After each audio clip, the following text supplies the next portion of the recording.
এতিয়া চাম আমি train bridge problem okay train এখন আছে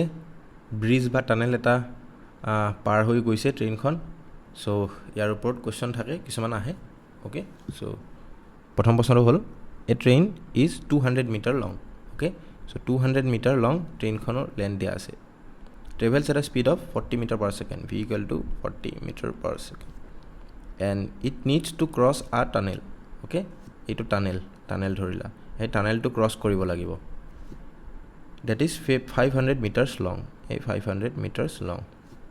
how long will it take to cross the tunnel কিমান টাইম লাগিব এই টানেলটো ক্ৰছ কৰাৰ বাবে সো ইয়াত কি হ'ব t উঠিছে সো আমাৰ ফৰ্মুলা কি আছিল v equal to s by t t equal to s upon v okay v to আমি জানো 40 এই ডিসটেন্স এই টোটাল ডিসটেন্সটো কিমান হ'ব চাবা ট্ৰেইনখন গুটেই টানেলটো পাৰ হ'ব লাগিলে এই পইণ্টটো ন পাৰ হৈ যাব লাগিব আৰু ট্ৰেইনৰ যোনটো লাষ্ট পইণ্টটো আছে এই পইণ্টটো ইয়াত থাকিব লাগিব মানে গুটেই ট্ৰেইনখন ওকে সো এই পইণ্টটো ট্ৰেভেল কৰিব লাগিলে প্ৰথমটো ট্ৰেইনৰ লেন্থটো এড হ'ব ডায়াগ্ৰামটো মই ইয়াত বনাই দি আছো যাতে ক্লিয়াৰিটি থাকে সো এইটো ধৰা টানেল ওকে টানেল আৰু ইমান কনসেপচুয়ালি কিয় বুজাই আছো যাতে কোৱেশ্চন বিলাক সলভ কৰিব পাৰা ন মাইন্ডতে যাতে গম পোৱা একচুয়ালি কি হৈ আছে ওকে সো এইখন হল ট্ৰেইন সো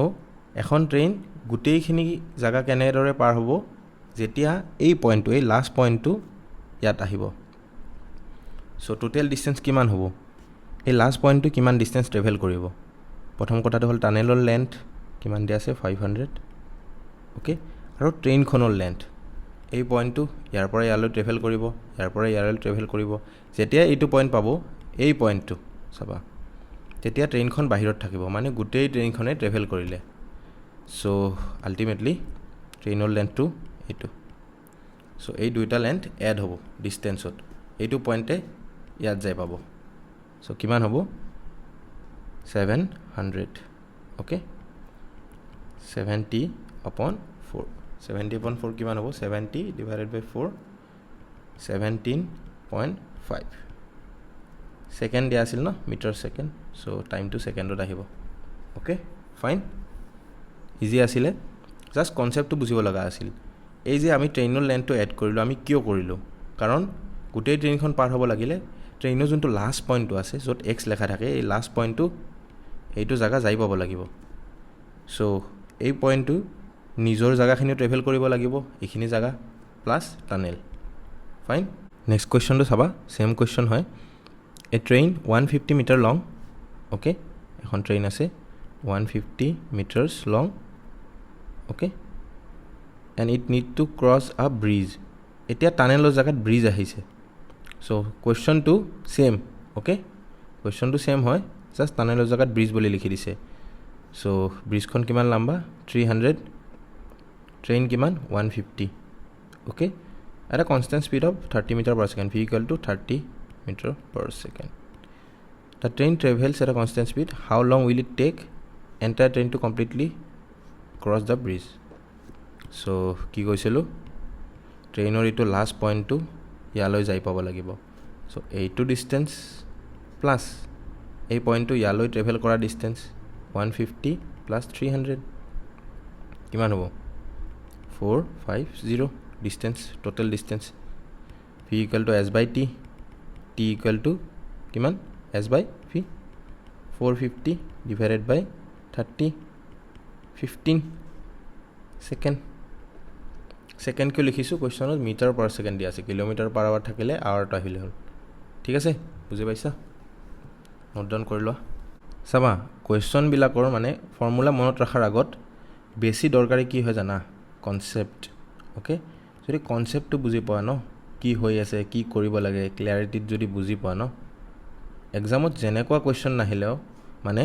এই ফৰ্মুলাটো জানিলে এপ্লাই কৰি কিনে সলভ কৰিব পাৰিবা সো এই কনসেপ্টটোত ভালদৰে ফোকাস কৰিবা so there are lots of students যোনে অকল ফৰ্মুলাস বিচাৰে আৰু শৰ্টকাট বিচাৰে ওকে কমেন্টস দেখা পাইছা চাগে যোনে যোনে ফলো কৰি আছে স্কাইডেমিত so for me as a teacher মোৰ তো দায়িত্ব হয় যে মই যদি কিবা শিকাই আছো ন ষ্টুডেন্টৰ লাভ হ'ব লাগে লাভ মানে ৰিয়েল লাভ মানে ফেক কনফিডেন্স দিয়া মোৰ কোনো ইচ্ছা নাই সো আই নেভাৰ সে যে তুমি যদি কোৰ্স কৰি আছা পঢ়ি আছা বা তোমাৰ সিলেকশন হ'ব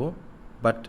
যদি স্কাইডেমিৰ পৰা শিকি আছা ন এইটো গ্যাৰান্টি দিছো যে তোমাৰ নলেজ বেস কেতিয়াও কম নহয় তোমাৰ নলেজ বাঢ়ি থাকিব আৰু নলেজ থাকিলে কোৱেশ্চন কৰিব পাৰিবা it depends on your practice okay so as a teacher মই 20% হে দিব পাৰিম